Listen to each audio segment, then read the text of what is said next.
Hello, world. Welcome back to another edition of Golf Subpar. Colt Knost and Drew Stoltz breaking down all the action in the world of golf for you.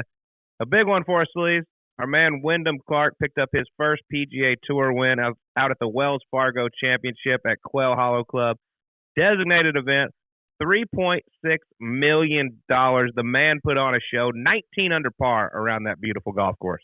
God, that was some big boy golf. Big boy golf. Get to 20 under going into the 72nd. I believe Rory McIlroy has a scoring record at 21.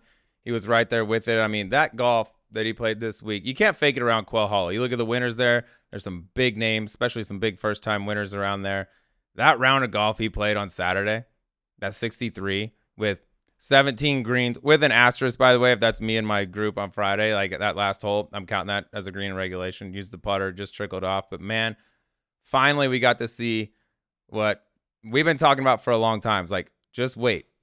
When it clicks for this kid, like, he can do things that a lot of other people in the world of golf can't do. I mean, Colt, we saw him over 190 ball speed a lot this past week. I mean, he was hitting some bombs. There were times with Xander on Saturday where he was in it 30-plus yards in front of him. Like, when it goes and he gets going with that driver, he plays a different game than most guys. There's some guys at the top of the world golf rankings that can hit in the same spots, but he doesn't have a weakness. Putter is good. Around the greens, really good. He just kind of showed all his tools for the first time in a long time, and a lot of us have been talking about it's coming for a while, and now we can stop saying it's coming. I've never been happier watching somebody win than Wyndham Clark, John Ellis on the bag. I know everything that they've been through. That was a special week, man.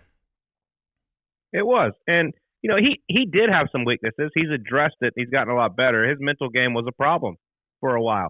And he brought on a sports psychologist. I've spoke to her. The man works really hard at it. He is all in, trying to get better, trying to complete that game. And another little weakness was the iron play. Wasn't that great throughout the season. It's been getting better week in and week out. You know, John Ellis is not only serving as his caddy, he's serving as his coach as well. They've tightened up the iron game. Everything was clicking last week. I had a front row seat for the final 36 holes Saturday and Sunday. It was so much fun to watch. Him and Xander, what they did on Saturday, shooting 63 and 64. Xander doing it with 2 bogeys was some of the most special golf I've ever seen. And be able to walk alongside him. And listen, there was some trash talk going on out there. It was great. They were talking about, you know, Xander hit it by Wyndham on a hole. He was giving him some lip. His caddy was involved as well. Then on 16, he shipped one by him, and Wyndham was giving it to him. It was a lot of fun. They fed off each other. They both played great. Same pairing there on Sunday in the final round. Dub got off to the shaky start. I was a little worried when he missed the short birdie putt at 7, and then Xander took the lead, but then he bounced back and just played flawless coming in. Other than the bogey at 18, it was pretty much stress-free, and super happy for the kid. He has got all the tools to be a top 20 player in the world. I got kind of criticized for saying I think he's underachieved so far in his career, but that's just how good I think he is. Yeah, I think that's actually like a compliment. It's like he's been a guy, he's been through struggles, up and downs. I remember last year at Colonial when I was on the VAG for him, like he bogeyed, I believe, 4 of the last 5 holes to miss the cut by a shot. And it was brutal. We went home. We had a talk for, I bet you it was 90 minutes, just going through everything. And it was just the same stuff I think a lot of people have been telling him, like, dude, everyone else can see how good you are. As soon as you start to realize it, I mean, it's such, there's so many parallels between he and Max Homa in terms of like, dude, the talent is there. You're the only guy that doesn't seem to believe it, doesn't seem to see it. And kudos to him. He went out and got a sports psych. And ever since then, he's been playing world-class golf. And, man, you could just feel I FaceTimed with he and Ellis last night. They were at a restaurant. They were being loud as shit at a very nice establishment. So I'm not sure how long they were allowed to be there. But, man, you could just feel like the weight off of his shoulders getting it done. He's been close before, but he's been close, Colt, in tournaments where it wasn't a designated event. It wasn't near the field that he had this week. It wasn't near the golf course that he had this week. To get his first one at a designated event at Quail Hollow, playing the final weekend with one of the best players in the world in Xander Schauffele, his confidence is through the roof right now, as it should be. And you just feel like, I feel like he's been unchained. Like he's just been carrying that weight of why can't I win? Why can't I win? And now he's done it. And it's cliche to say the floodgates are going to open. I'm not going to say he's going to do a Scotty Scheffler and win every single event that he enters going forward, but look out for a different Wyndham Clark going forward. Yeah, exactly right. I don't know if he's going to do a Scotty Scheffler, but he definitely has all the tools. Like going in, I mean, he was ranked 80th in the official world golf rankings. I just think he's a lot better than that. I believe he's now up to 30th, which is much more what I expect from Wyndham Clark. I'm interested to see what he does because not many people have the power he does, can roll it the way he does. Now he believes it. Look out. It's going to be fun to watch, and it'll be coming on the pod soon. Yeah, he'll be coming in here this week. We'll get that out as quick as we can. And that golf course, Colt, the bigger the yard, I mean, that's a big piece of property. What, 7,500 plus yards, driver play, you can hit driver virtually everywhere on those tee boxes out there. The bigger the yard, the tougher the place, the more emphasis you put on driving it, tee to green, ball striking, the better for Wyndham Clark. Good news is that's where they play major championships typically, and he's going to be in them for a long time going forward. Yeah, he is. And he got $3.6 million. I think he should treat himself to something rather nice. Maybe even buy the man who helped raise him something. Absolutely. I think any good son knows that, you put in the time, the energy, the effort to raising a young man the way I did. Raise him to be very frugal, Colt, which he has been. Actually doesn't even own a car right now, so first thing should probably be a whip. Like father, like son. Exactly. Don't tip anyone. We're from the Matt Kuchar school, of frugality. Oh, boy. But I guess we're not having Cooch on the pod anytime soon. Oh, that joke's been played out a million times. It's fine. But, yeah, let loose a little, and, man, he deserves every second of it. I got a little, not afraid to admit, got a little choked up watching that embrace with he and John Ellis on that 18th green, man, the final day. That was that's been a long time coming. There's a lot of stuff behind the scenes you don't see going on with players and struggles and things like that, and that was the culmination of all of it. It was spectacular. Yep, can't wait to see what lies ahead for Wyndham Clark and John Ellis. It was cool to be out there. A lot of people called it a snooze fest or whatever. I was like, hey, man, how about we just tip our hat to the guy that just shot 19 under par around a major championship golf course and went toe-to-toe with the number 5 player in the world. And had Justin Thomas also coming up, who got off to a hot start on Sunday, and it didn't seem to faze him. He just kept hanging in there, and then went on a run where he birdied 5 of 8 holes. I think we need to get over this, that this designated event was a snooze fest, and it was a letdown because he won by 4 or 5 shots. Like, no, he played that good. He gained 19 shots on the field. That just doesn't happen. I believe he's the 5th player all time to gain 19 or more shots on the field in a tournament. Exactly. I mean, if Rory McIlroy goes out there and does the exact same thing Wyndham does, we're like, oh my God, we're getting to witness one of the best in the world at his peak, just dominating the field. I mean, Xander was the only one even within shouting distance of him. If Scotty Scheffler does that, we're probably saying the same thing. It's like, dude, you're just getting a taste of what this kid can do, because you can't go get to 20 under par at that setup at Quail Hollow without everything clicking and without having a big time golf game. So yeah, it's nice when we get to see some tight races coming down the stretch, these designated events, but sometimes you're going to see a great player having a great week and they're going to run away, and that's what we saw with Wyndham. Yes, no doubt about it. Congratulations to Wyndham Clark and John Ellis. Let's get to our guest this week. This man is a stud. He's currently injured, but he's one of the best pitchers in all of baseball. He loves himself some golf, some horse racing, and a little bit of bourbon. Walker Buehler is going to join us on Golf Subpar, but before we get to him, please, I think it's safe to say these guys are everywhere. Hell, if you're watching on YouTube, they're right here. I'm rocking the hoodie. You got the quarter zip. They're the best in the business, and I'm talking about Rhoback. Best fit, best feel. They are fresh off a restock of their Azalea collection, and trust us when we say you aren't going to want to miss out. We can't get enough of their performance polos, Q-zips, and hoodies. We refuse to take the gear off because it's just that comfortable, and we're sure you'll run into the same luxury. Like I said, polos, hoodies, Q-zips, whatever you want, make sure you use code SUB on Rhoback.com for a generous 20% off your first order. That's spelled RHOBACK.com. That's 20% off all polos, hoodies, and Q-zips with code SUB, S-U-B. Make sure to check out their print polos. They will have you feeling good all year round. All right, let's get to it. Here's L.A. Dodgers pitcher Walker Buehler on Golf Subpar. All right, folks, we have got a champion with us here today. He's a college World Series champion with Vanderbilt, Major League World Series champion with the Dodgers. He's got a bit of a dinged-up wing right now, but also loves to get out and golf his ball. Walker Buehler. What up, what up? What's up, baby? How we doing? Good. How you guys doing? How is the wing? Good. We're a little over 7 months now, so getting back into throwing. They've cleared me to hit some wedges and irons, so that's a big relief for the brain in a rehab process. I like that you start That's with vital. They cleared me to hit wedges and irons, not pitch or anything. Or No just timeline wedges for and return. irons. I can hit wedges. Yeah, No, that's that's what good. matters. And this is second Tommy John? Second Tommy John. So not many guys have really done it. The 2 Tommy Johns have been really good, but kind of is what it is. So take me through it for just, I'm going to act like an idiot because Okay. I am one. Shouldn't be hard. Tell me about the Tommy John. Why? It's obviously very common in pitchers. Okay, you want some technical? You want general? What do you want? Just general. Break it down. Yeah, okay, like we're so dummies. essentially, okay, so I can relate it to golf too, actually. Golfer's elbow is a flexor tendon, so that's in here. Yeah. What we tear is under here. It's called the UCL. Yeah. So when when you throw and it goes forward, you can see all the leverage of that, right? So essentially, a pitcher throwing a ball is the fastest movement in sports in terms of degrees per whatever second. So all that stress, essentially, that one little ligament, which is like an ACL, has to hold. So guys will tear them, they'll snap them, they'll get calcified. All this shit happens to them. Mine, I had another tendon called the deep flexor tendon that was torn since 2018. So it happens when that stuff tears, the body throws calcium and it kind of hardens up. When I was coming back from my surgery in June, a piece of that calcium broke off, basically was like a meteor, hit my UCL and started fraying it. So they had to go in and cut that thing out, keep my ligament there, put a new ligament all around it, and then sew it all up. Don't they take is it from your it wrist? looks like I've got real issues here, fellas. I got It looks like this is if I didn't know, you'd be worried about it. This is from my first surgery, and this is from my second.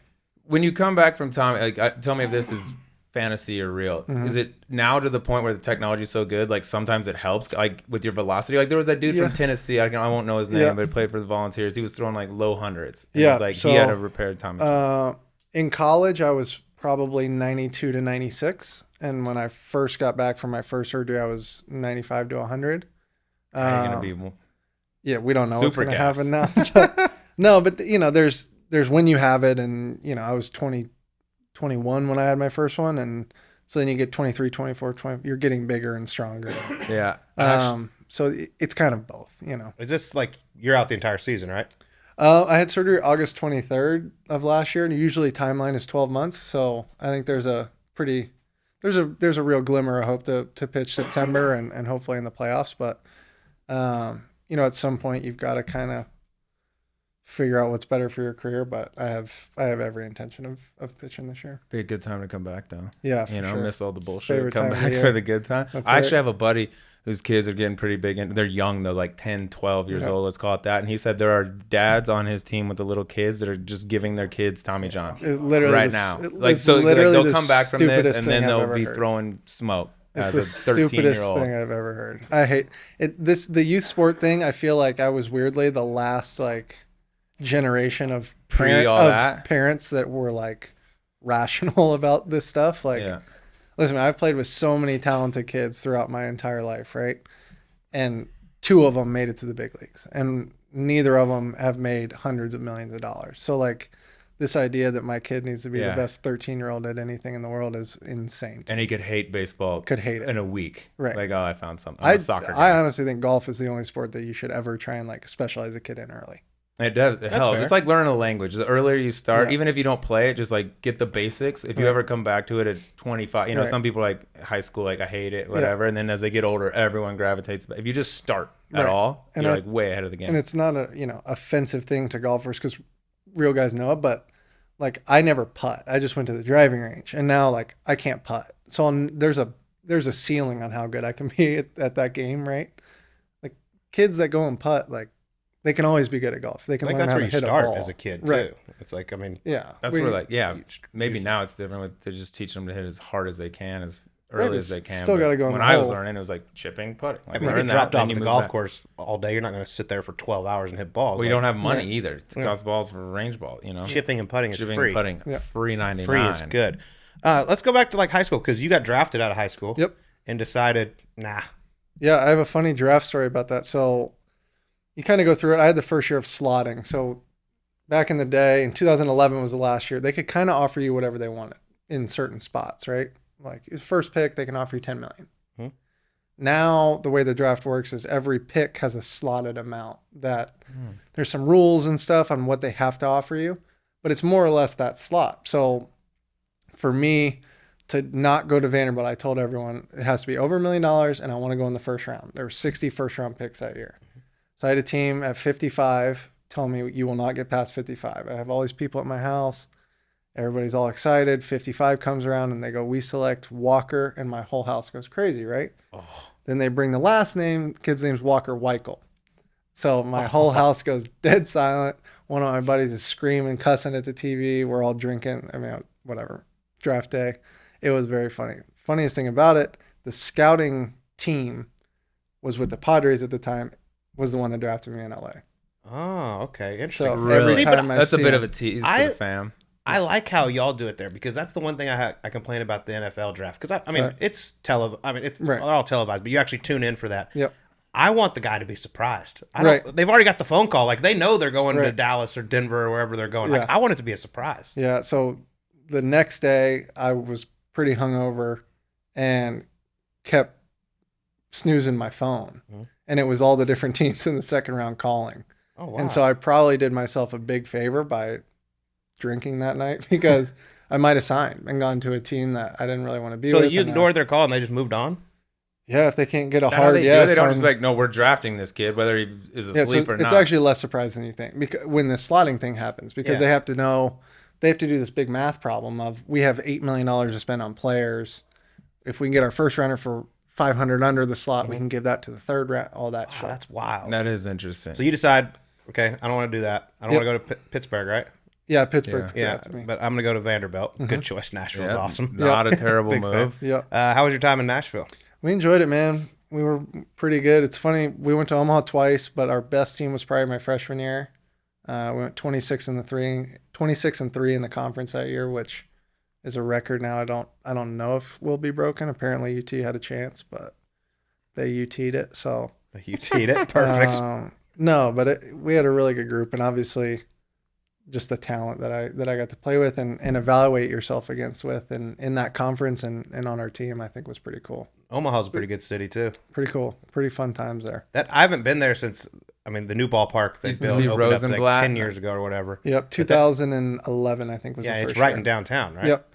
I've driven by it. It's really cool. But I've heard that College World Series is fun Yeah. time it's to go to. It's a cool deal, and it's fun because normally you play Friday, Saturday, Sunday, right? And so if your team wins and you do good and you're in college, like you go out on Sundays. Mhm. In Omaha, you play every other day, and the coaches are ecstatic to be in Omaha. So, like, we win a game, like, go hit the town, and then the next day you Really? practice, play the next day, go hit the town. It's a really cool experience, and I think it's set up perfect for college athletes, especially college baseball gets so demanding because you show up August 1 for school and you have like 6 months until you play, right? Like the spring sport in college sucks because you don't get to just show up, play, be the big man on campus for the next 6 months. It's And then not it like ends that. in like the middle of summer. You know, Right, and we're kids have there been out of next- school yeah. for a month or whatever, and you're Yeah. still going, and then you got to check back in. what is it like Vanderbilt? Obviously, they seem to always be good at baseball. Mhm. Their golf team's turned into Yep. powerhouse.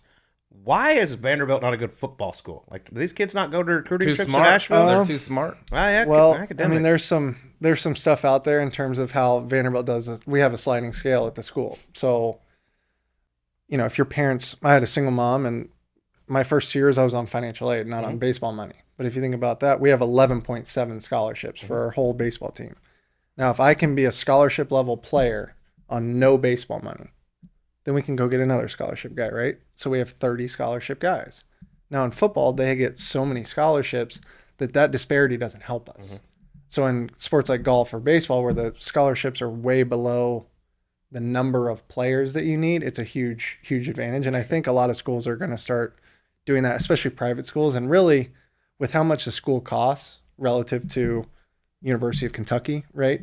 That's the only way that you can compete athletically. Are you were you a country music guy, Broadway? Yeah, I like a little country music. I think I've gotten more into it as I've gotten older. I think especially living in LA has been a big, like, oh, I want to listen to more country music. It's like back home, you know.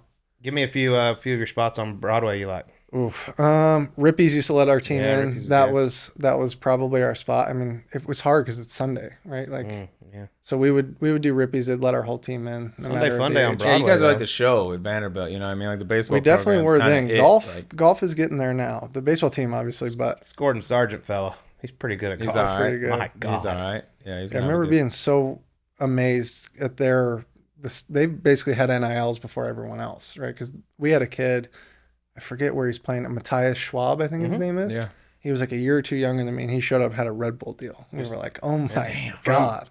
Dream. He's not Is from he Germany. Swedish? He's from, it's going to come to me. He just played with Tiger. Actually had his group at Riviera. Yeah. Belgium? Is he? I don't know. It'll come to me. Yeah. I feel like It's over Sweden, there. maybe. Isn't that where Red Bull's from? I'm going to look it up. Yeah, that could be it. But staying on fun for a while, you go to college, you're good enough, you go to the Cape Cod League. Yep. Is that the best? That feels like the best. Yeah, I had a very weird Cape Cod experience because we won the national championship that year. So we played through Omaha for forever. And most guys get up there early June. Their teams are done. They go to summer ball and they play like 50 games. I showed up like July 7th. So I only made three starts in the 3 or 4 starts. Then I went to USA for a week. And then we played in Cuba. And then I came back for the playoffs. So I was really not in the Cape that long. But it was some of the most fun baseball experience. It's like just all the best players. You're all up there. Everyone loves having you guys, and it's like you're just the king, and you just show up for scouts more or less, right? Yeah, it's the best. And I was in Yarmouth, Dennis was the city that I was in, so I was on the YD Red Sox. There's the best putt course on Cape Cod is in YD. So if you played for YD, you played for free, and like twice that summer we had like the YD Red Sox Open, where they would keep it open, our whole team would play. We had like a champion and all that stuff. It was actually there's cool. your putting practice. Yeah, it'd be a great putt. Regular putting's didn't just help boring. me much. To answer your question, he's from Austria. Austria. Yeah. Okay. Right. Good day, mate. So minor league. Australian. He puts it all together. There it is. Austria and There it is. Australia. What are you doing? You seen Dumb and Dumber from Of Austria? course. Yeah. Oh yeah. Good day, Yeah. mate. There you Got go. you. Well, everyone will catch That's up. fair. Everyone will catch up. I think for all like our listeners, I mean, they're mostly golfers, but they've seen like Bull Durham and the minor league days and stuff like that. Like, how true is that? I think it's out there. I think it's probably a dying breed. Yeah. You know, in most sports lore of all the athlete stuff, I think it's kind of dying. Just social media and all that has kind of, made that not quite the same. But definitely talking to guys that were older than me that played, guys, played in the 90s in the big leagues. Like, I mean, you guys have seen the Mets documentary about Strawberry and all the, like, it used to be a whole different thing. Nowadays, we really show up to a city, go to sleep, wake up, try and win a game, and try and, play good. I think it's a huge thing. I think a lot of guys back in the big leagues, obviously, they wanted to be great and whatnot, but I think there was a lot of like, well, I'm in the big leagues, like, I'll just stay here. Yeah. As opposed to now, like, there's 21-year-olds that are ready to play and contribute in the major leagues today. And if you're 29 or 30, like, your skills or power are going down. And so I just don't think it's a super realistic thing anymore. Yeah, I think that's kind of like the same way in golf. Like, you get out there on the PGA Tour and you're like, oh, I'll just play till I'm 45 and ride off into the sunset. And you're like, okay, now there's this 19-year-old out here trying to take my job. This is a problem. Yeah. I'm watching that full swing thing. Like, Ian Poulter is kind of the great example of that, right? Like, guy that can go out and beat anyone and the Ryder Cup and stuff, but hard to keep your card because there's so many guys that are just so much better than they probably used to be. I mean, you look at Pat Perez, who's 46 years old. He kept his card for 21 straight years or something like that. Like, that's impressive stuff. Yeah. Yeah, without winning a ton. It's hard to do. Just year after year, not have a down one with all the young kids. One of the guys with my agency, Kent Merker, played 17 years in the big leagues, and I've asked him before. He's probably fine with it. I asked him how he played. He said kettle one and long toss. Like, how did you last that long? And that was his kettle one and long toss. But to play 17 years in the big leagues now, like, Clayton's played 13 or 14 years, and it's like, Jesus Christ, you've played like, how long have you played? And that's 13, 14 years. Like, the primes are younger and the careers are shorter in like almost every sport. You go to NBA, same thing. Like, now you got kids. They'll go 1 year D-League, boom, come up, then. I know it was a different era, but like, I watched the Nolan Ryan documentary recently, and he played, 22, 23 years? Maybe more than that. I mean, something just stupid. Throwing heat, too. Did he ever get hurt? He had a couple. Yeah, but not like you can't throw that hard that long without something. He was a different animal, man. What's the best, speaking of all these docs, best baseball movie or your favorite? I actually like Major League. Major League's probably one of the best. Yeah. I think it might be the best sports movie. Yeah, I'm a big fan of both of those movies, actually. Yeah, they don't make good shit like that anymore. No, hard to make comedy movies now. Get in trouble. Even the Major League 2, who was the catcher? Oh, yeah. The Playboy goofy bastard. Yeah. There's so many good. All the characters are the best. Blue Mace Hayes, Dorn's awesome. Pedro Serrano's awesome. They're all good. When you were all right, you go through your 3 years at Vandy, you crush. Did you know then you were going to, like, were the Dodgers like, this is where I'm going? No, so I was hurt both my draft years, which kind of sucked. But the day before the draft, I got a call from my agent. Hey, which team between 12 and 18 do you want to go to? Because it just kind of works out that way. We had the number 1 pick on our team, Dansby Swanson. So he got drafted on the field. We had won a super regional. We're going to Omaha again. So we were sitting on the field. Swanson goes 1, Fulmer goes 8 right before we get on the bus. Damn. And then we drive back to the hotel and sit and wait on me to get drafted. And it took a little while, but no, I thought I was going to go. There were 3 teams between 12 and 18 that I was like, I'll for sure tell them I want to go there, and took other people. And still, after 8, did the number 18 draft a guy named Walker? No, they did not. Thank God. I didn't need another one of those. But that's after 18 comes, your agent tells you like it's between this slot. Are you like, oh shit? Yeah. What so happened? then it's just like, kind this of could plummet. Like we've seen Brady Quint, with the NFL. You just sit and wait on your phone. I mean, it's a very similar thing. You get the call right before and then get to watch it. But yeah, it was an interesting experience. But I think probably worked out. Every team, if you look at it now, like I don't think there's any team from 12 to 23 I'd rather play for. Yeah, you ended up in a pretty good spot. What's LA life like for you? It's different, man. I'm from Lexington, Kentucky, so it's a different animal out there. My wife and I have kind of found our spots and stuff we like to do out there, but definitely it's a different world. Where do you play if you get out? Kind of everywhere. There's a little public course that I like to play called Angeles National, which is kind of like north of the city, but it like mountain backdrop and stuff, and for a little public course, it's pretty nice. I did probably my best round I've ever played. I shot 83 from the tips at Riviera. Oh, wow. That's good. And I was pretty excited about that. Tough yard. Yeah. Ever played LACC? I've only played the non-known side. The South? Yeah. The South is, obviously the North gets all the attention. The South's fun to play, though. Well, it's going to be a parking lot here in a couple Yes, it will be. Months, It'll right? be out of commission for quite a while. What about Bel Air? Played Bel Air with our doctor. I like that place a lot. So our team doc, this is probably, you guys know some people. He's a member at Pine Valley, Oakmont, Cypress, Bel Air, and Riviera. Heard of him. Doesn't suck. Heard of him. So he's good doc to have. Yeah, he's pretty good. Hey, Augusta, what's happening? Yeah. Where you at? He's probably waiting on it. No, Neil Alatrash, he's the GOAT. That's my guy. Do any guys now bring their clubs on the road, pitchers? Is that still yeah. I think the Braves, that rotation was kind of if we set it up. So like, it's kind of a big thing, but we got to know.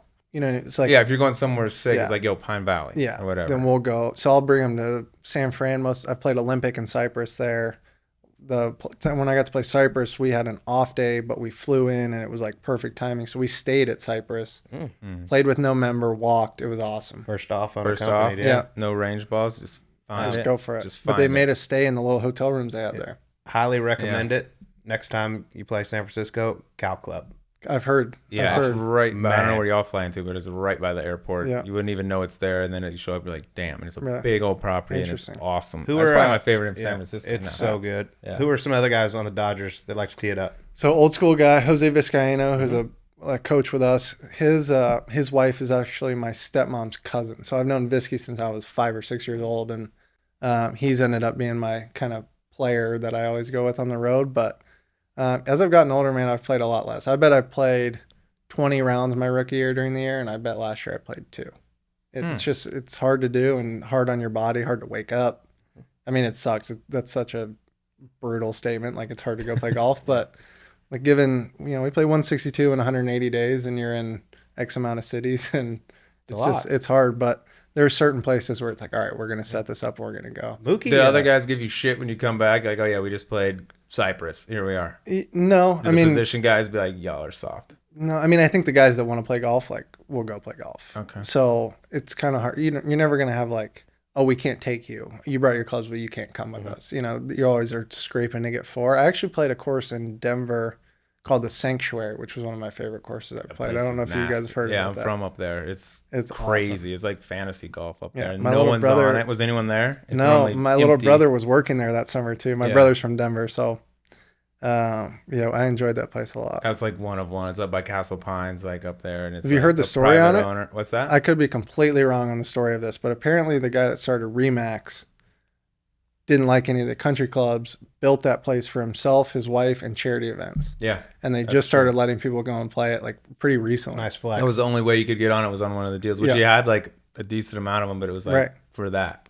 That's why you just see pictures of them like, what? Yeah. Like, what is it? The first hole's like 680 yards, like 100-yard elevated. It goes. And every tee bar, like you're hitting down and getting wedged from 190. Yeah, it's like 680 and you're like driver 7-iron and you don't have to like be that long. Yeah, it's fun. You'd love it. Hit bombs. I like when the ball goes far because it doesn't happen very often. Give me the wedge. Speaking of hitting it far, Max Homa told me you absolutely smash it. Mm-hmm. You said y'all's catcher, Will Smith, has some game though. Kills it. Yeah, he's it further than you? He's one of the few people that like. I play with guys that are a little longer than me. He's probably the one guy that like I'll walk out and try and get him once for the day. You know what I mean? Wow. I don't feel like it's going to be like a 9-to-9 thing. So when you're healthy, like you get on track, man, what kind of speed you got? 125 is what I get like fit at. Yeah. So that's freaking fast. I'm probably like, swing's good. Like the fact that you said it's like, okay. What do you typically shoot? What's your handicap right now if you went out for something? Well, I haven't played in 7 months, but I was an 8 when I got surgery. Because your action and like the speed you could be if you putted once in a while and chipped, like it could be like really good. I'm a pretty the comfortable swing, it's not a 8. weird it's a good looking golf swing. 8 is fun for me. 8 is fun. Good scramble partner. Well, so this year I'm going to play in my member guest at home. So, but before now and then until I retire, I'll never get to play again. So we might try and hobble in there at about a 10 or 11. I got to get my game back. Yeah, so listen to it. A lot of people listen to this. They might cut you off. They will not. By the way, Max Homa, you played to an 8. You're getting like 7 aside off Max. That might be a problem for Max. Well, we always play at West Rock. He's got that little home course advantage up there too. So how'd you get to know him?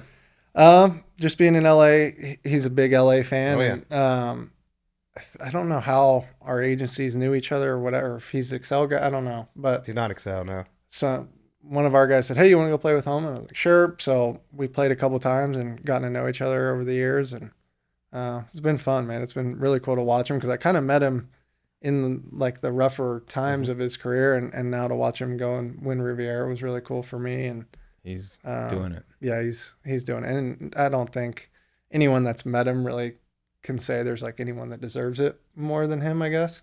Just kind of how he goes about his life, and just really happy for him. He's the best, and he was the best even when he was like struggling on the corn fair. Like he wasn't, he was hard on himself, but to everyone else, like he was as nice as they could come. Who asks more about the other? Because he's a diehard Dodger. Yeah. Who asks more about the other person's sport when y'all? Are you trying to pick his brain on golf more, or is he trying to ask you? I ask him more for sure because I think I could be really good at that. Like I think I could go play really good golf. Like I don't think he has a whole lot of fantasy of like going and playing in the big leagues. Like give him a look. Where would you put him? Like every professional baseball player thinks like, oh, if I really try, I could play in the Champions Tour. Like that's what everyone thinks. It'll never happen. It might happen one day, but it's not going to. Especially pitchers and quarterbacks. I feel like they're just used to being the best. That would like you've been the best pitcher since you started playing on a team. Right. And you're like, dude, if I tried at this other thing, like I'll just be better than everyone else too. But it's pitchers and quarterbacks mostly. Like in baseball, like John Smoltz gets all the attention. I mean, Mark Mulder does a lot, but Smoltz has played in a couple Champions Tour events. Yep. He qualified for the U.S. Senior Open, and like he gets out there and it's not even close. Right. Like the guys can play. It's a real deal. Mark Mulder is actually one of the few that's actually really honest. He played in what is now the Fortinet out in Napa. Yeah. And he goes, "You can give me an entire year, and I will not sniff making a cut." No, and he's a plus. Right. I got to play in the waste management pro-am last year. I was like, oh, like I didn't really understand. I can hit me and Hovland had balls right next to each other, and like I hit a club less, but like he chipped and putted it, and I can't make it. It's just those are scores, and you do that on every hole, like you have no chance. I mean, you're pitching in front of sold out stadiums, World Series. I know it's Wednesday, but you walked through that tunnel on 16. What's it like for you? Man. That was such a cool experience. I want to do it again. Obviously, I couldn't do it this year, but I have a kind of a stipulation. I want to play with Homa and Justin Thomas because Justin Thomas, Louisville guy, Kentucky guy, and then I want to play with Homa. I don't know if you know, the chairman of the Wednesday Pro-Am is sitting right here next to you. We may have to. How bad do you want it? I know. No, I told. How bad do you want it? I was texting Homa all offseason. Like, you need to start talking to people. Like, get this done. By the way, this could be the JT's highly requested. It's going to take a pretty penny. This could be the most ridiculous Wednesday Pro-Am in Phoenix Open history. For charity. It goes to the kids, dude. He's you know what I mean? It goes to the kids. How'd you do on 16 when you came through there? I got to do it twice because they had the Whoop thing. I actually played with you came back for the shot of glory. Yeah, I played with the Whoop guy. So I was like short left, and then I went way long. But I hit a wedge. I didn't want to walk up there with a 51. I thought it was disrespectful, and I hit the wedge and I went way over. The highlight of that year, the year I did it, was when the Bachelor guy smoked the cameraman. I was right there, dude. Yeah, he almost killed a guy. It was really tough to watch, but also very funny. Tough one. Literally. By the way, it's on the cameraman. Like, here's a guy. He's wearing like overalls and no Chuck shoes Taylors, and I was like, and he took a practice swing, and the cameraman's like, I'll sit right here. I'm like, that's on you. Yeah, just get a face on and maybe don't die. That was actually scary. It was scary. For a minute, I thought he might be cooked. Well, I think we got to talk about the World Series. I mean, you are a World Series you won champion. That. We did do that. You won that, right? Yeah, cool. Give me, obviously, the run through the playoffs was incredible, but I would have to imagine the World Series just a whole nother level. Waking up that morning knowing you're the starting pitcher. Yeah. It had to feel a little different. Yeah, I've gotten to do it twice now, I guess. One in 18 and then in 20. And it's cool. The way ours is set up, there's really nothing in any other sport that I think is really like, maybe in the NBA because they play closer together. But, our playoffs are kind of condensed and you're gaining steam and things are going well. And it's fun because I think for me, when we've been in the World Series is when I've been the most confident in what I can do because I've just gone, whether it went good, bad, or ugly, I've just survived 2 or 3 playoff teams, right? So, like, you walk in on whatever game it is in the World Series, and like, it's fine. I'm like, no problem. But NLCS, NLDS, that's when, for me, I get a little more shaky. Really? Interesting. So the bigger ones, you like feel more confident. Normally it's the reverse. People start to question themselves. Like final round of a major, leading. Yeah. Like, oh man. I mean, that year I threw against the Brewers at home, didn't do great. Padres was okay. Atlanta did okay. Atlanta did well. Like, what's next? Like, I'm going to be good. Like, I think that's at least the mentality for me of like, no, like, I can do that. Is it any different for you pitching at home or on the road? So that year was all COVID and we were in Texas. Oh, that's right. So that was actually one of the coolest experiences of my life. A lot of people hated it and everyone, COVID obviously was this horrendous deal, but we got to basically live in summer camp for adults for a month. So we stayed in the same hotel room on the 18th hole of that TBC at Las Colinas. Yeah, the Four Seasons there. So I was hitting wedges out of the backyard at 9 a.m, running and getting the ball. They were yelling at us. Nobody liked us being out there. They literally tried to bubble us.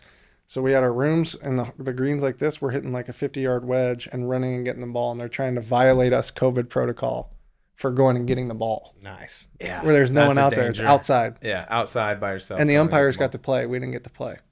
Oh, y'all couldn't play? That makes total sense. Yeah, that makes sense. We couldn't play. It's all logic.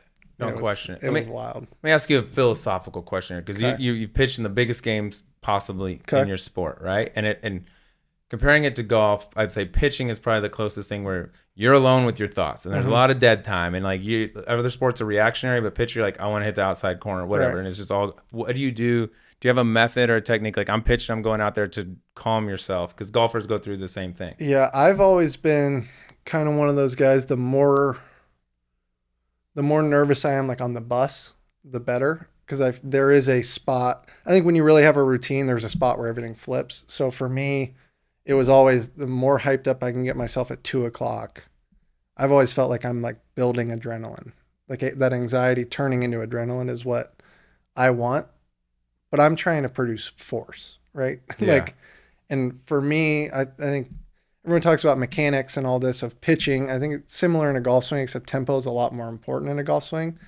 But for me, like when I produce the most force is when my body's the most efficient. And when I'm the most efficient, I'm going to throw the ball where I want.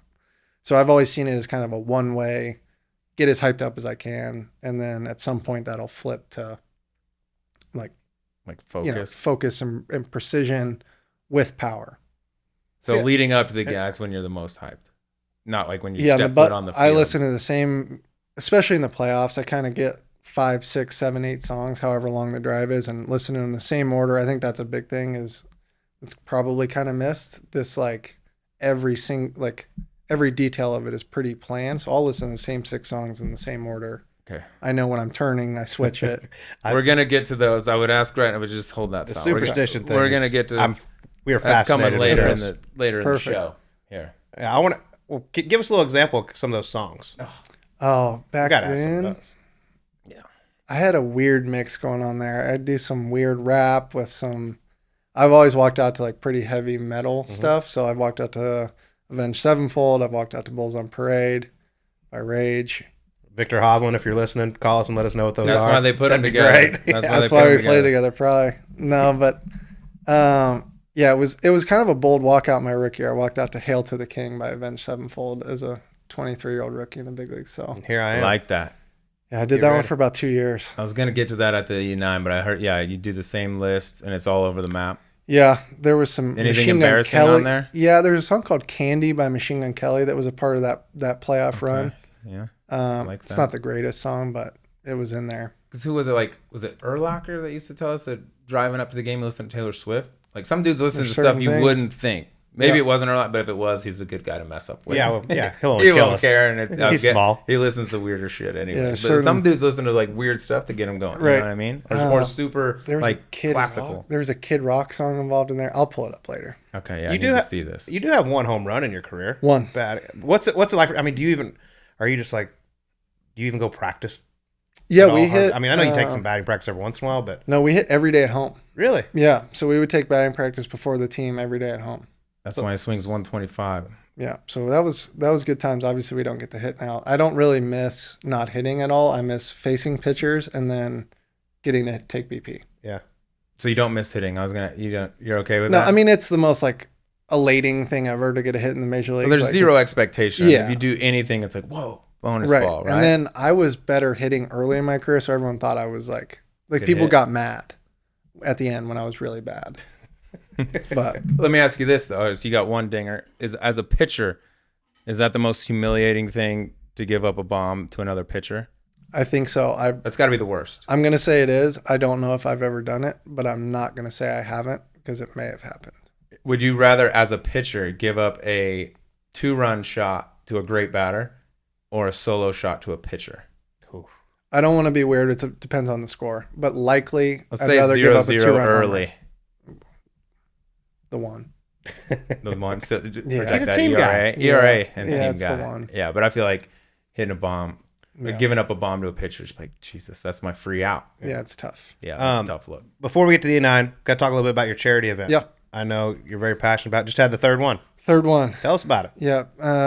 BuehlerFamilyFoundation.org is our website. We finally got fired up. So first 3 years, we kind of put them together just as kind of one-off events. And my wife and I got married last year and kind of actually put it together as a foundation for this year's event. So we've kind of jumped around. The first year we did pediatric cancer. I had an uncle who passed away from kind of the effects of pediatric cancer later in his life. So we did the first one for that. And the second one, Rich Hill started a foundation called Field of Genes that was rare genetic disease research in Boston. They had lost a child to one of those. So we raised some money for him the second year. And then this year we did pancreatic cancer.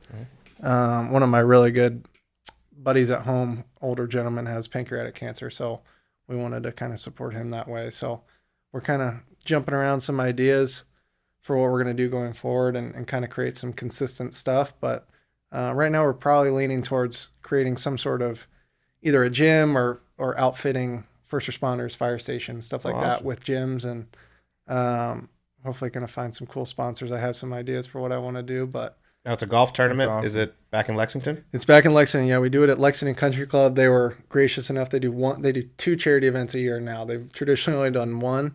And that was kind of stipulation of me joining there, was that I wanted to have my event there. And yeah, for middle of November in Lexington, Kentucky, we do pretty well. Awesome. And if people don't play in the tournament, can they still donate? Yeah, so help? Yeah, this website thing is going to help us a lot. This year we got to put up like 20 like personal items of mine up for silent auction, and obviously people, we appreciate any donations, but yeah, I think it's just a really cool thing and something that's kind of part of my wife and I's DNA to try and do at home. And we're both from there, grew up there, and just important to us. Yep. That's awesome. BuehlerFamilyFoundation.org. Yep. Yeah. Buehler Go check we it have out. an Instagram, all that kind of good stuff. Perfect. Great cause. All right, let's get to the E9.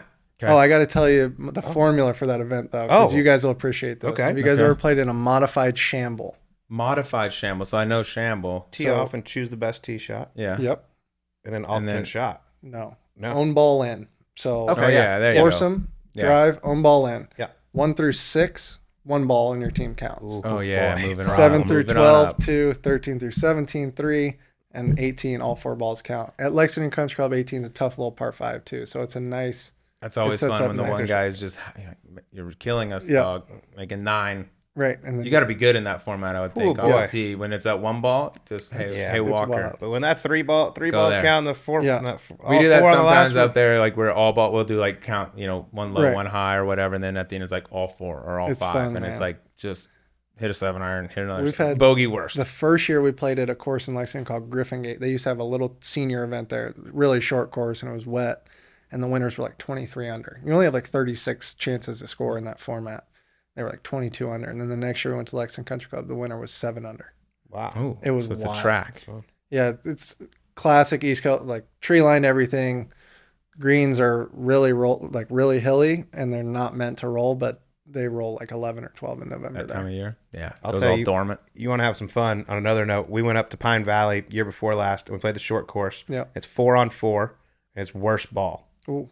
So, and basically the other team gets to pick if it's like close at all. Right. I mean, you can win a hole with a 12. Because, I mean, if us 3 all make the 6-footer, the next guy's got to make it or it misses. Right. Or, and if he blows it 4 feet by, it's like, go put them all. I like Dude, it. It is comedy, crying, laughing out there. No one behind you for about 2 hours. Oh, yeah. To do it. Yeah. Yeah. See, I think there's some golf betting games that you have to have this nucleus of people that are good enough to play certain games. Like my friends and I can't go play that game.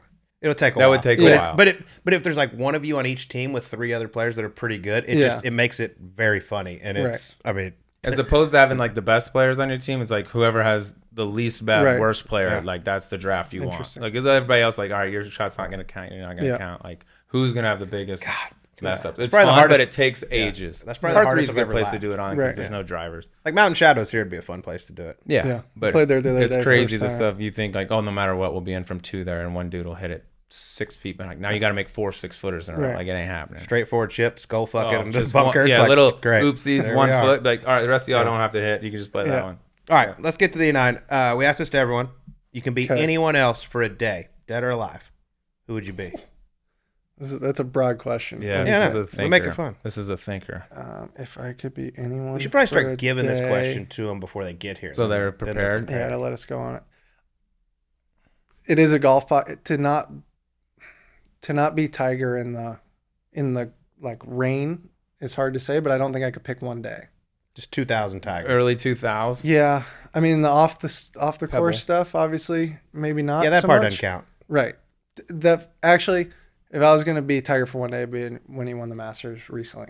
Oh, 2019. That would probably be. I bet that was about as cool as you can feel. That scene on 18, the whole place chanting Tiger. It was kids there, and that would be pretty cool. It's come full circle from hugging his dad in '97 to him hugging his son. That's like, pretty cool. 2 different comebacks, write him off, all that. Yeah. I also met Phelps in the whichever Olympics that he won. 15 gold. All of them. Pretty cool. Yeah. What a freak. Go back in the race in that one bronze. Yeah. That one bronzy one. You could go win that. I think there'd be a win-win for everyone. Yeah, I don't think he even has that anymore. All right, here we go. I'm curious on this. Bench clearing brawl. Yeah. Breaks out. What's your protocol as pitcher? Are you get in there, mix it up, or is it just get me out of here, bring out the dogs? I'm not going to say that I've been super aggressive in the ones that I've been involved in. Some large dudes. Yeah, you let the bigger guys do it, and honestly, they're just not the same as they used to be. There's maybe one a year that's legitimate. 2018 and 18, we had a few where we cleared, and it depends on where you're at when it happens too. I've been in the clubhouse when it happens, and then you're the last guy out, and it doesn't look good. And but there's some funny things happen in that. I've heard some fantasy football trades proposed between opposite teams during brawls. Nice. I've heard that little business. I've heard I'm too old for this a lot of times in brawls, but you're really just trying to neutralize the 2 guys that are kind of getting after. How many have you been in where it was like that year? We probably cleared 4 times. Really? Yeah, I feel like that's just... Is that like all against the Giants? No, we had Matt Kemp ran over the catcher in Texas. Manny Machado we cleared twice with Milwaukee maybe that year. That thing got a little chippy, that series in the playoffs. And then I think there was one against the Giants that year too with Puig. Makes sense. When you get this is a bonus ball question. When you get the signal to like hit a guy on purpose, which are you like, hasn't happened to me yet. Oh really? No, I feel like that'd be rare. hard to just hit a guy on purpose too and make it look not completely obvious. One of the funniest I've heard about that, Ross Stripling has talked about this. He was asked to hit a guy didn't think about it, ran out, threw his warm-up pitches, and it was Mike Stanton. They just told him to hit the next guy. And Giancarlo Stanton's obviously massive. Yeah, 6'7". I don't want to hit him. How about the next guy? Let's wait till the next guy. Yeah, I would audible. No, this ain't the one, guys. It won't be believable. All right. This question was actually submitted from your friend Max Homa. Okay. How early do you have to get to the stadium to paint your pants on so they dry in time before the game? Typical paint time. You're known for your rather tight pants. Yeah. Well, is this just on the field or off the field as well? I don't wear them that tight off the field. I don't like a baggy pant, really. I mean, I'll wear a baggy sweatpant, don't get me wrong. But if I'm wearing jeans, they're going to be pretty tight. We have weird body shapes, too. We got big legs. Yeah. So that's part of it. But in college, we wore pants called the Clemson cut, which is very tight, right above the ankle. And so I like them. And so I still wear them. It worked out well. Yeah. It looks good. What my response to that would be that there's a lot of guys wearing tight pants now. Mm-hmm. I told Max you and I have nothing in common. You hit it far and wear tight pants. Right. I hit it short and I'll hit it. You can loose. putt it, and I think we'd be fine. We'd be a great team. Yeah, combine the two. Bring it, Max. We'll take everything.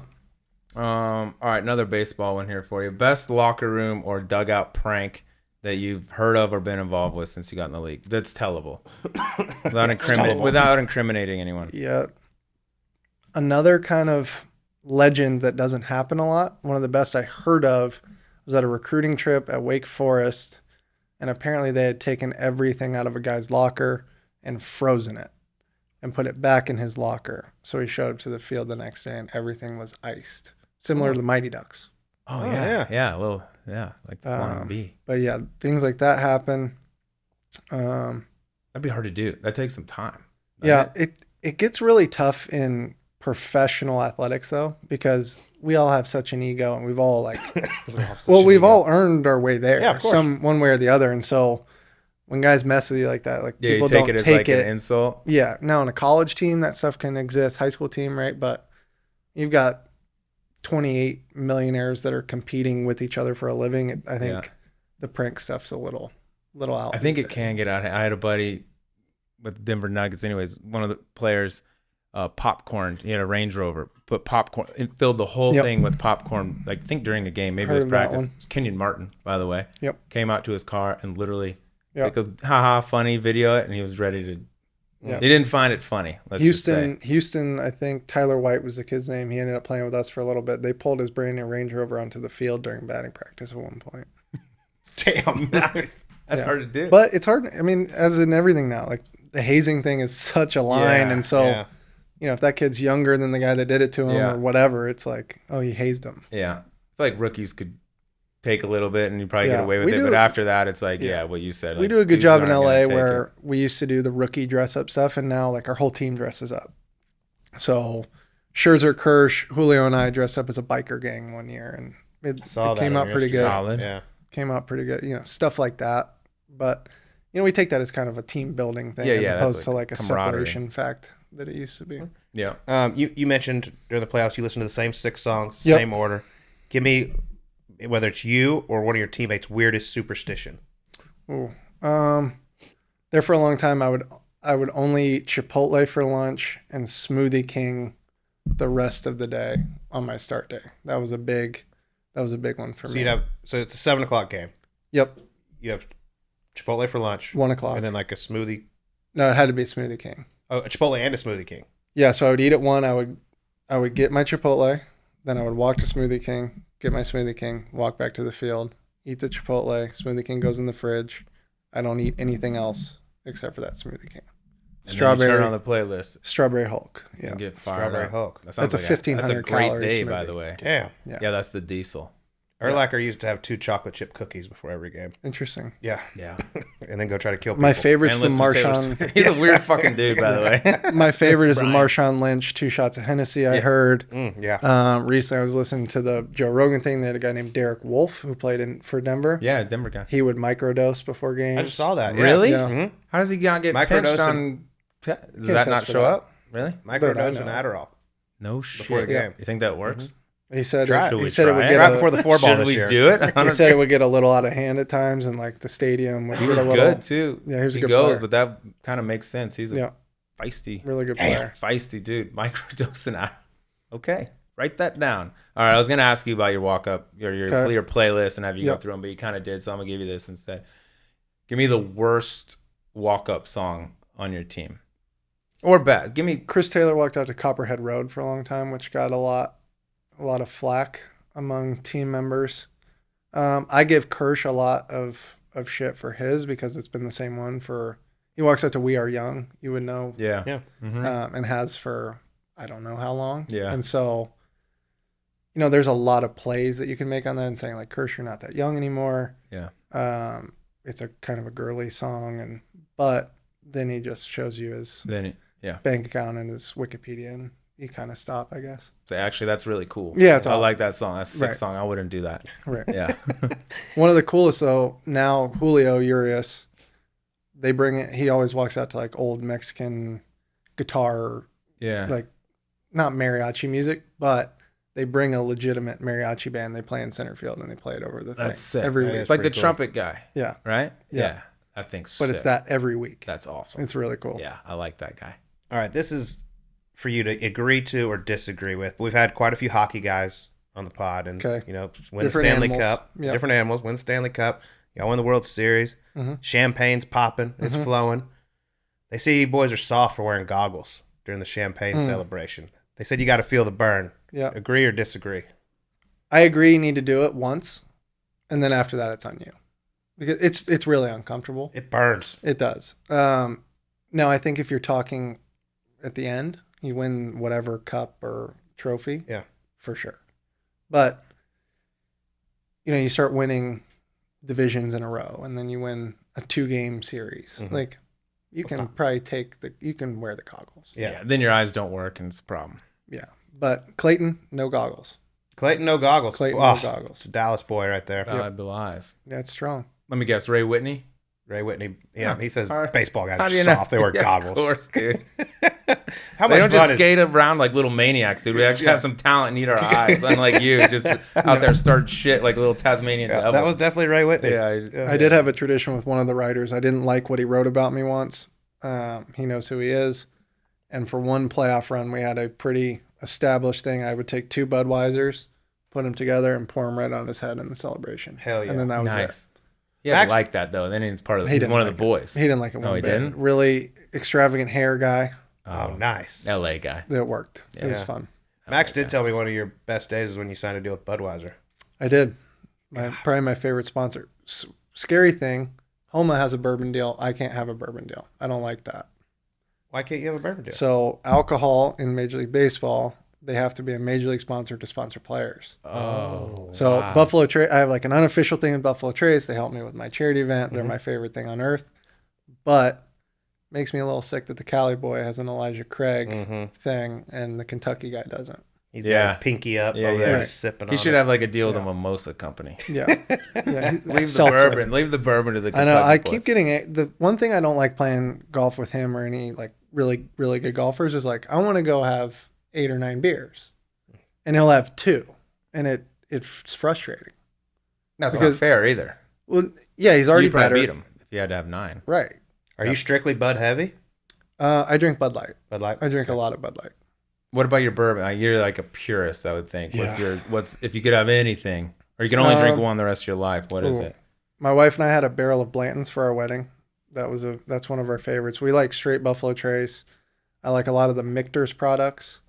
My 1A and 1B are probably Baumburgers, which is not as well known. It's a Michter product. And then Weller 12 is probably my other favorite. Interesting. Okay. Don't have any. Yeah. And if you don't know, it is what it is. I'm a tequila guy. If you know, you know.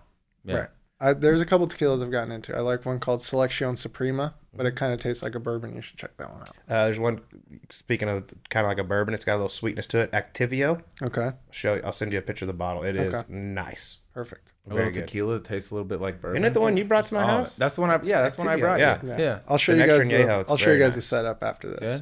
Perfect. Yeah, I heard that's strong. Heard that's nice. All right. Last one from me. You're a horse racing guy. Okay. If you had to pick one teammate to stud out like they do for horses to create the next champion, who's the most valuable stud? I got a few of them on the Dodgers squad. Yeah. It's an opportunity to drag someone if you want. Let's do or teammate you can do least valuable. We can do teammate or anybody else in the major leagues because I'm interested to hear. We'll scale it out to the bigs. Shohei's probably the most physically talented baseball player ever. So he'd be up there. He's going to make $70 million this year. Imagine if he got stud fees, too. Stud fees on top of that? It's crazy. You could buy Twitter. Mookie's probably the most coordinated man. One of the most coordinated people I've ever been around, but he's not very big. And so that's a tough one to pick. I mean, Kirsch is up there, very good ping pong player, obviously a legend in his own right, but he's a big, strong dude. The sneaky one that nobody thinks about, Syndergaard, would probably be up there. He's all of 6'7", 250. He's and large. They call him Thor. Mm-hmm. So I think it'd be hard to go against him. You mentioned Mookie. I remember last year, I don't watch a ton of baseball, but I was watching when Mookie got the ball out of the right field corner, spun around and threw it to third base. Yep. Straight in there. And I'm like, that was one of the most impressive things I've ever seen. He's also he's a professional level bowler. Really? And he's probably a 4. He's just one of those. No matter, you could pick up darts tomorrow and be like, "Oh, I might." Really good golf swing. Like not like I'm athletic for. He played AT&T Pebble Beach. Yeah, like I have a great golf swing for. God, so he's just nice at everything. He's one of those guys. Are you still in the horse game? Somewhat. The horse that I owned a little tiny piece of, which is actually one of the coolest things ever. So this company called My Racehorse did what's called micro sharing. I don't know if you guys have heard of this. Buy like a piece of the horse. So they'll buy like 10% of it, and then everyone can go buy whatever 1/10 of 1%. I owned 5/1000th of 1% of Authentic. Sick. But he won the Derby and he won the Breeders' Cup, and now he's at stud. So we've gone and visited him before. But no, I love the horses. I'm going to do the Derby. That's kind of one of the other. Member guest, member, Derby are my 3. I'm hurt. I'm leaving for a week. Leave me alone.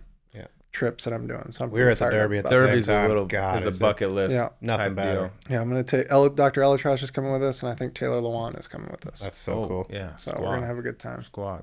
All right. Last one. Golfers get made fun of all the time, whether they're athletes or not. But you get to pick one PGA Tour player that has a chance just to make contact off one of your pitches. Who would it be? None. You said PGA Tour. Koepka was a big baseball player at some point, right? He's that counts. We'll count him. Professional golfer. Yeah. That's the only one I've heard of that was like a baseball guy. Mm-hmm. No, there's no chance though. It's the hardest thing in the world, I think. Yeah, I would think it would be pretty tough for them. If the best dudes in the planet have been doing it their whole lives, if you do it 3 times out of 10, you're a world beater. A guy that's never. I just need contact done one of the shit guys. ever with baseball. Deion Sanders talked about how baseball is the hardest thing he ever had to do. Yeah, hitting a baseball I think is gotta be the hardest thing in sports. Yeah, Koepka's the only one I've heard of, like a baseball player. But there's not a lot because the swing's like kind of. Yeah, the old thing was like, another. You can't play golf if you want to play baseball. Yeah. So I think that's a big part of why all of us can hit it hard, but we don't know where it's going. We all hit cuts. Yeah. And then none of us can really putt because we didn't go play. And it's not fun. It's more fun to hit bombs. Smash. Right. Yeah. If I could swing 125, I probably wouldn't putt a whole lot. Right.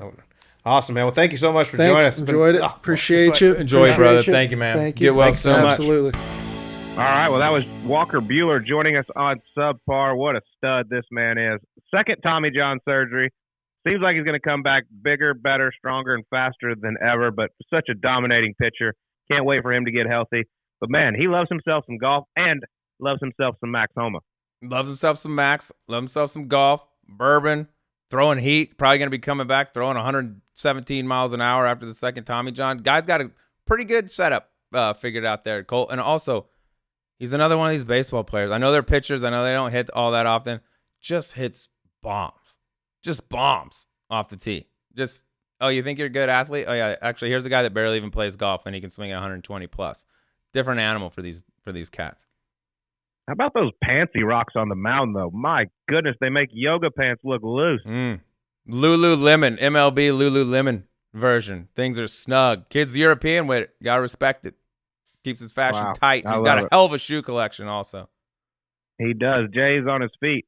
Well, that was a lot of fun. Thanks to Walker Buehler for joining us. But it's time to tee it up on FanDuel this PGA Tour season. Right now, new customers can get $150 in bonus bets, guaranteed when you place a $5 bet. All right, we're on to the AT&T Byron Nelson. We got a couple of studs in the field.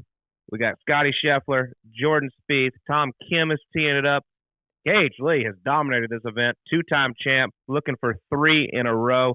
You can bet top 20s, top 10s, top 30s, hole-in-one props, matchups, whatever you want. If you've been thinking about joining FanDuel, there's no better time to get in on the golf action.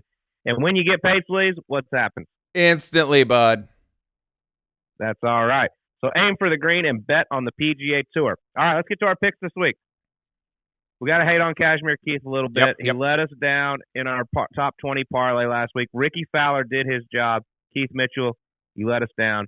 You owe us each a fresh Cashmere. Yeah, too busy looking good, too busy being stylish. Get out there, readdress the game. It's okay. We'll give you another pass, but tighten it up. All right, well, no surprise. Scotty Scheffler is your favorite. Going off at 5-1. No big deal. Jordan Spieth behind him at 10-1. I'm looking a little farther down the board. And I think I followed him last week, and he's got some more pop in the bat than he has had recently. And I think that'll bode well for him around Craig Ranch. He's a great iron player. These greens are perfect. He makes a lot of putts. I like his odds at 21-1. He finished tied for 23rd last week, and he finished dub bogue. So he was up there looking for a really nice finish. I'm going with my man, Tom Kim. Tommy Kim. Little local flavor, Dallas resident there. I like that a lot. I'm going a little further down the board too, Colt. And it's hard to imagine a world where Scotty Scheffler isn't a factor this week on Sunday. Probably the same for Jordan Spieth. Just not enough juice there for me. I'm going a little further down for a guy that I feel like is ready for a breakout week. Jason Day, 19-1. Come on down, buddy. MC last week at Wells Fargo. Do not care about that. 4 consecutive weeks of top 10s in a row not too long ago. He's been knocking on the door. You're seeing him progress, get better and better. When he gets the putter going, he puts it about as good as anybody in the world. I just think he's ready for a breakthrough. Give me Jason Day, 19-1. Let's go. Man, I took him last week, and I actually was following his group on Friday. Was growing along nicely. Had it at 3 under par for the tournament at one point when 8 under par was winning heading into the weekend. Souped it on 17, made a dub. Ends up missing the cut by a shot. That one stung a little bit, but I do agree. He is swinging it beautifully. His body's in good shape. Wouldn't be surprised to see Jason Day up there in the mix. And his coach, Chris Como, lives here in Dallas, so they'll be getting some good work in. As far as my long shot, he was right there heading into the weekend at Quail Hollow. Shot 3 over on the weekend to fall back just a little bit, but I like his game. He's working with a guy named Adam Schreiber, who is Anthony Kim's old coach. He's doing some great things. He's 65-1. He's a PGA Tour winner. I'm going JJ Spawn. Ooh. I like that. 65-1 for young JJ. Respect that. I'm going down the board to the 50-1 mark, Colt. Also a tour winner, guy that just won very recently, clipped off the Zurich. Davis Riley, come on down. MC last week also. Don't care about that. He's a Dallas guy, plays his golf out at Maridoe, be sleeping at home this week. His golf game, there's not a lot to hate about it. It is really, really good. Know he got one in the team competition. I think it's time for him to peel one off in individual event as well. 50-1. I love it. Give me Davis Riley. All right. Well, stay tuned for our parlay later this week and enjoy the AT&T Byron Nelson. Go to FanDuel.com/subpar and sign up. That's FanDuel.com/subpar to get a $150 in bonus bets, win or lose. FanDuel, official betting operator of the PGA Tour. Must be 21 years and older and present in select states. First online real money wager only.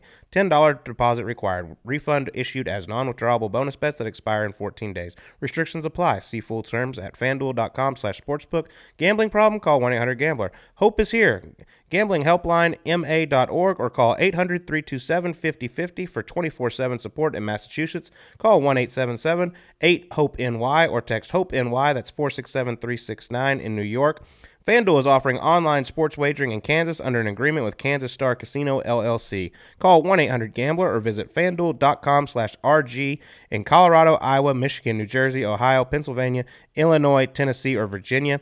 1-800-NEXT-STEP or text NEXT STEP to 53342 in Arizona, 1-888-789-7777, or visit ccpg.org/chat in Connecticut, 1-800-9-WITH-IT in Indiana, 1-800-522-4700, or visit ksgamblinghelp.com in Kansas, 1-877-770-STOP in Louisiana, or www.mdgamblinghelp.org in Maryland, 1-800-522-4700 in Wyoming, or visit 1-800-GAMBLER.net in West Virginia. That's going to do it for us. Once again, congratulations, Wyndham Clark, John Ellis. So happy for y'all on winning the Wells Fargo. We'll talk to you on the next Golf Subpar.